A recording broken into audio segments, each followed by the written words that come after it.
2025 সালের 16ই জুলাই। মনে হলো যে আমাদের কাকদ্বীপ থেকে সাগরের মায়াবর্ণী ঘাট, যেখান থেকে পূর্ব মেদিনীপুরের রসুলপুর যাওয়া হয়, সেই রসুলপুর যাওয়ার জন্য সেখানকার যে প্লেস বা পজিশন, কীভাবে সেখান থেকে ওখানে পাড়ি দেওয়া যায়, তো যেটুকু আমরা জানি ওখান থেকে 2 থেকে 2.5 ঘন্টা আমাদের ঘুরতে লাগে। অ্যাকচুয়ালি মেনলি সাইক্লিং করে যাওয়ার উদ্দেশ্য হচ্ছে, আমি ওই 16ই জুলাই আমি সেখানে গিয়েছিলাম কাকদ্বীপ থেকে নিয়ার অ্যাবাউট, আমি যাওয়া আসানে সাইক্লিং করেছিলাম 7 কিলোমিটার। আমি দেখে আসলাম অলরেডি ওখান থেকে সাইক্লিং করে মায়াগোলিনি থেকে ওখান থেকে বাইক বা সাইকেল পার করা যায়, এবং একটা মানুষের খরচ হয় 120 টাকা। বাইক হয়তো 2-3টে টিকিট নিয়ে নেয়। রসুলপুর যাওয়ার পরে রসুলপুর থেকে আপনারা হয়তো সবাই অন্য ভিডিওতে দেখেছেন যে 6টার সময় ভুবনেশ্বরের বাস পাওয়া যায়। রসুলপুর যাওয়ার মেনলি উদ্দেশ্য হচ্ছে আমার সাইক্লিং করে সেখান থেকে কাঠি কত দূরে, কাঠি থেকে দীঘা কত দূরে, মেনলি বাইকিং করে আমার গাড়ি নিয়ে আমি ওখানে যাব।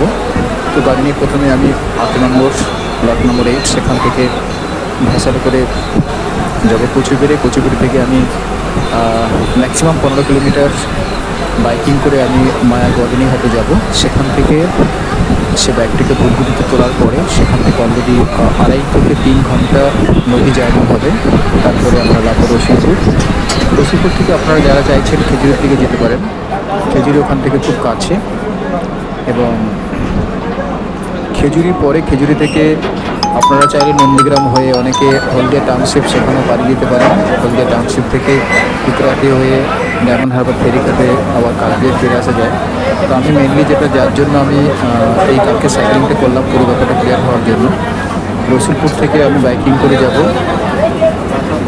কাঁথি থেকে ম্যাক্সিমাম 50 কিলোমিটার বাইকিং করে হচ্ছে দীঘা থেকে অলরেডি 2-3 দিন ওখানকার টোটালি সাইট সিন কমপ্লিট করার পরে সেখান থেকে আমরা আবার ফিরে আসবো রসুলপুর হয়ে।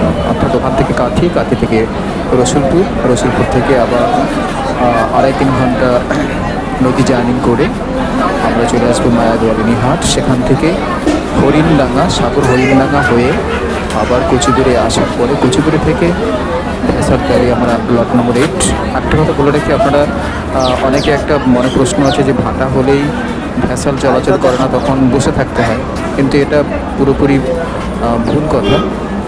ভ্যাসাল ছাড়াও সেখানে এক্সট্রা কিছু নৌকো থাকে, যে নৌকো কিন্তু অলরেডি পার পার্সন 40 টাকা করে নেয়। আমি সাইক্লিং করে আসার পর যখন 7টার সময় কুচুবিড়ি এসে পৌঁছলাম, দেখলাম সেখানে ভ্যাসালের টাইম হচ্ছে 9:21। আমি কিন্তু ওয়েট করিনি, আমি কিন্তু ফুটফুটি করে আমার আর সাইকেল মেয়ে দুজনে ভাড়া নিয়েছিল 80 টাকা, দুটো সাইকেলের মানুষ নিয়ে। আমি কিন্তু এপারে এসে তাড়াতাড়ি চলে আসতে পেরেছি। তো আপনারা যারা শুধুমাত্র ভ্যাসালের উপরে ডিপেন্ডেন্ট, তো ঠিক আছে, পার পার্সন 9 টাকা করে নেয়, কিন্তু ওই এক্সট্রা যে ফুটফুটি চালানো হয় স্পেশালভাবে, সেটা 40 টাকা করে পার পার্সন নেয়। তো আপনারা যারা চাইছেন কিন্তু আপনারা সেভাবে চলে আসতে পারেন।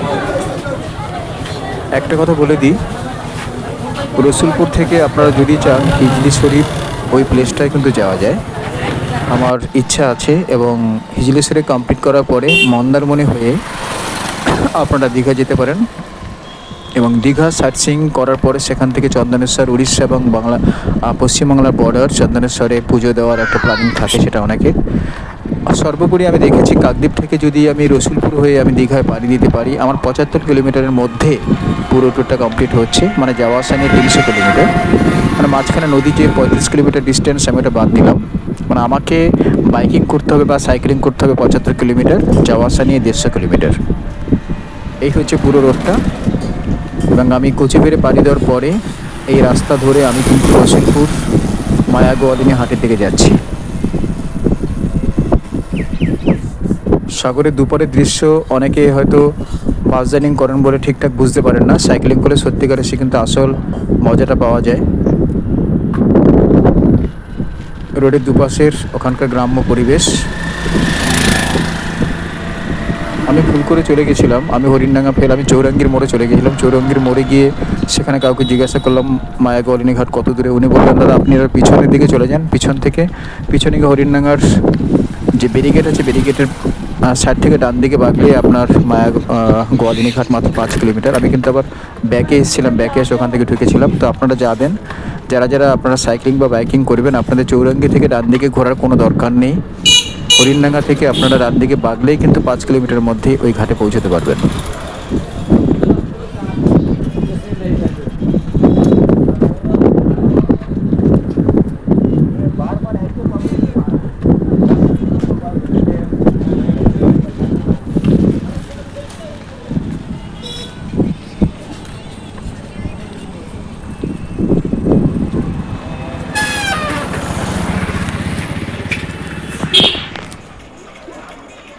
এই হচ্ছে আমাদের 8 নম্বরের সান্ধ্যকালীন কোচবিহারের যে পরিবেশ। প্রচুর ভিড়, ভ্যাসালে প্রচুর ভিড়।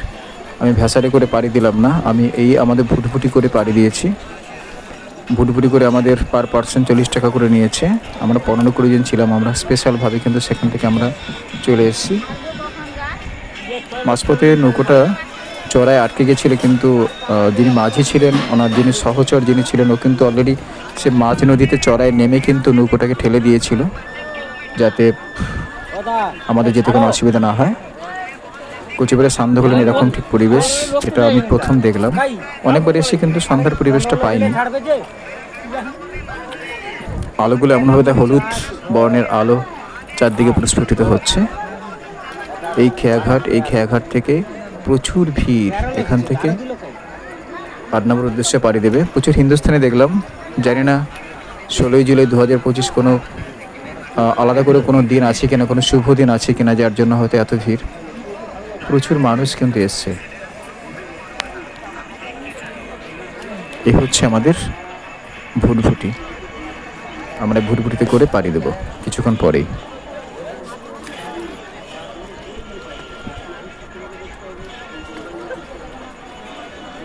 এই মায়াগলিনী ঘাটের পুরোপুরি দৃশ্যটা দেখাতে পারিনি, কেন অলরেডি প্রবলেম ছিল আমার একটু ভিডিও করতে।